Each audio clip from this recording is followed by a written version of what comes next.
В ходе совещания с докладом выступила глава Роспотребнадзора Анна Попова. По ее словам, любое несоблюдение ограничений, которые введены для профилактики распространения инфекции, может обернуться ухудшением ситуации и, как следствие, возвратом к жестким мерам. В то же время Попова сообщила, ведомство начинает проработку критериев для постепенного выхода из режима карантинных мер, который в разных регионах, естественно, будет идти по-разному. О том, насколько регионы к нему готовы, наш обозреватель Александр Христенко.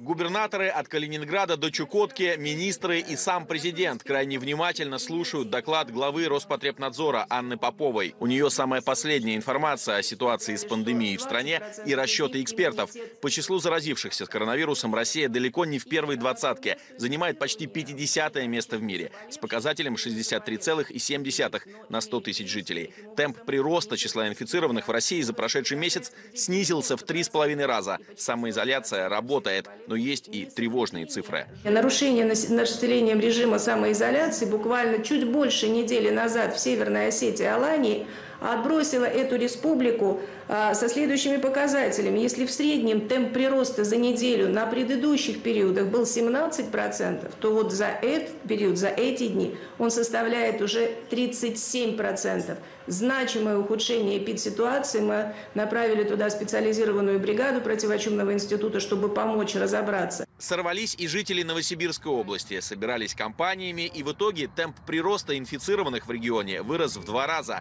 Специалисты напоминают, COVID-19 не просто невидимый, но очень коварный враг. Крайне сложная диагностика. За счет высокой температуры, определенного течения болезни мы не видим, мы не можем определить и точно поставить по лабораториям диагноз. В настоящее время 50 до 70% на ковидных койках находятся больные, которые либо не поставили еще, либо в процессе лабораторной постановки диагноза. Это вот большая такая цифра и большая нагрузка на коечный фонд. Ближайшие 2 недели решающие. Можно выйти на плато, а можно вновь откатиться к подножью. Я, безусловно, поддерживаю то, что вы сказали о продлении нерабочих дней и обязательном соблюдении режима самоизоляции именно в этот период. Это 3-й инкубационный период, в весь период нерабочих дней, которые должны прервать цепочку передачи вируса от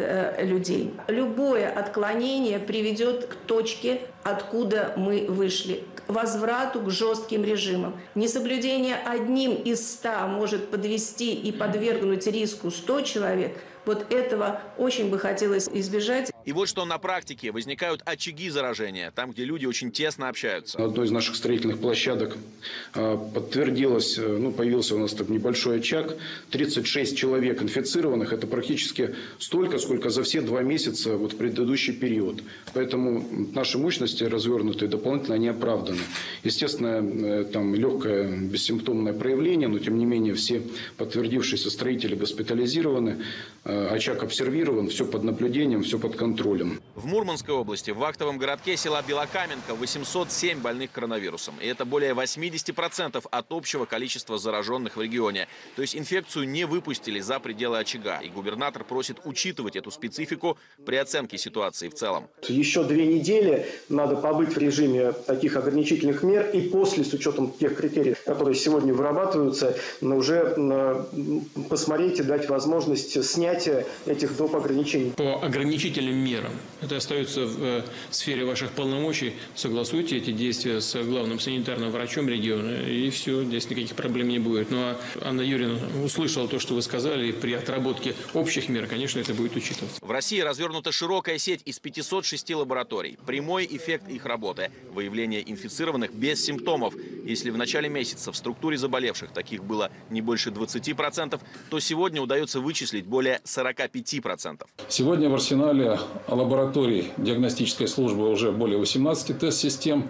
И действительно накопленный опыт клинического использования компьютерной томографии позволяет диагностировать патологию в самом начале, не дожидаясь еще диагностировать патологию в самом начале, не дожидаясь еще и получения лабораторного подтверждения. К борьбе с коронавирусом подключат даже искусственный интеллект. Нейросети будут помогать выявлять COVID-19 на основе большого массива данных. В данном случае это снимки легких. Буквально завтра мы включим уже систему искусственного интеллекта по обнаружению коронавируса на основе рентгеновских снимков. Она будет работать уже в боевом режиме. Получив первый серьезный опыт, мы доложим вам, Министерству здравоохранения, правительству, чтобы можно было распространить этот опыт и возможности на другие регионы. Системы мониторинга помогают Минздраву видеть занятость коек и корректировать маршруты скорой помощи. А многие больницы в регионах впервые проходят столь масштабное переоснащение за такой короткий срок. Вы можете увидеть консоли с подведением кислорода, сжатого воздуха, вакуума и подключенные уже аппараты искусственной вентиляции легких. За считанные недели напряженной борьбы с коронавирусом вся система здравоохранения качественно изменилась. Александр Христенко, Юлия Воробьева. Вести.